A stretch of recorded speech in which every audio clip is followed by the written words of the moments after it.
말도 많고 탈도 많았던 미국 대선이 결승점에 다다르고 있습니다. 세계 59개 나라와 영토에 군기지와 군기지권을 가지고 군대를 주둔시키고 있으며 170개 나라에서 매년 미군이 참여하는 군사훈련을 실시하고 있는 미국은 세계 경제규모 2위권에서 10위권 나라의 국방력을 다 합한다 하더라도 미국을 따라갈 수 없는 세계 최고의 군사 강대국입니다. 뿐만 아니라 경제적 측면에서도 2위권인 중국을 까마득하게 떨어뜨려 놓고 달려가는 슈퍼 부자 나라입니다. 세계의 경찰관이자 세계의 돈인 기축통화 달러를 무한정 찍어낼 수 있는 천상천하 유아독존 국가의 대선판이기에 세계의 눈과 귀는 워싱턴으로 향하고 있으며 누가 당선되느냐에 따라 미국 우선주의냐 동맹중시 국제주의냐로 귀결되며 자국의 이해에도 지대한 영향이 미치기에 세계의 뉴스의 초점은 미국 대선판에 집중될 수밖에 없다고 말할 수 있습니다. 우리나라는 선거일 6일 전부터 여론조사를 공표할 수 없는 깜깜이 선거를 치르지만 미국은 선거 당일에도 여론조사가 발표되는데 지금까지 상황은 민주당의 바이든 후보가 전국에서 7.8% 차이로 트럼프를 앞서는 것으로 조사되고 있습니다.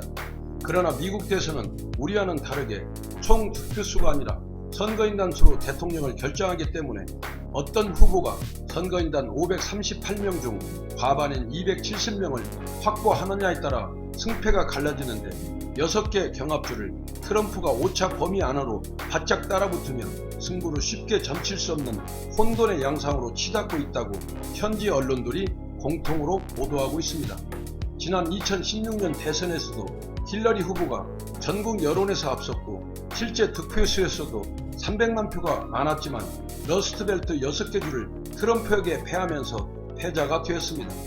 또한 사상 최고의 투표율을 높여주고 있는 우편투표가 선거 당일 혹은 그 전까지 도착한 우편투표만 유효표로 인정하는 13개 주의 특별한 제도 때문에 대선 후 분쟁 소지가 있을 것으로 지금까지 볼 수 없었던 의문점이 팽배해가고 있습니다. 어떤 후보가 당선되느냐에 따라 세계에 미칠 외교, 안보, 정책 틀은 상당히 달라질 것으로 전망되고 있습니다. 트럼프가 재선에 성공한다면 미국 우선주의는 더욱 강화되어 끝없는 전쟁을 중단하고 미군을 집으로 데려오겠다는 외교 분야 첫 공약이 현실화될 것이 확실할 겁니다. 동맹국에게 공정한 방위비 분담금을 압박할 것이고 미국의 국경장벽을 완성시켜 위험한 이민자를 축출할 것으로 내다보고 있습니다. 반면 바이든이 백악관에 입성한다면 동맹국 정상들에게 미국이 돌아왔다, 우리를 믿어도 된다고 미군 성조지의 인터뷰였던 내용이 현실화되어 동맹중시 국제주의가 될 것으로 기대를 모을 수 있다고 말할 수 있습니다. 또한 누가 당선이 된다 해도 중국에 대해서는 미국의 견제와 압박은 강화될 것으로 사료됩니다.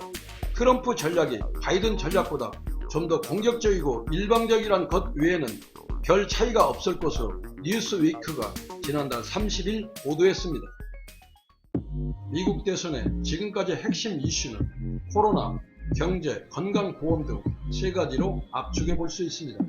코로나와 건강은 바이든이 압도했고 경제에선 트럼프가 유리했는데 트럼프가 재선에 성공하는 3대 이슈 중 2가지는 리드하거나 전혀 다른 이슈를 꺼냈어야 했는데 이런 전략이 부족했다는 전문가들의 평가가 조심스럽게 나오고 있다고 합니다.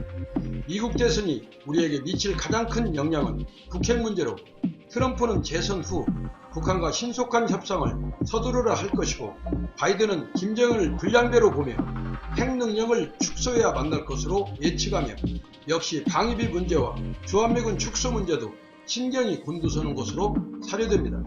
세계 최강국 미국 시민은 과연 어떤 선택을 할 것인가? 200년 넘게 피를 흘리며 쌓아온 민주주의의 선봉자들로 어떤 가치와 세계를 향한 메시지를 던질 것인지, 그래서 미국 대선 결과가 긴장과 궁금증을 불러온다고 정리해 봅니다.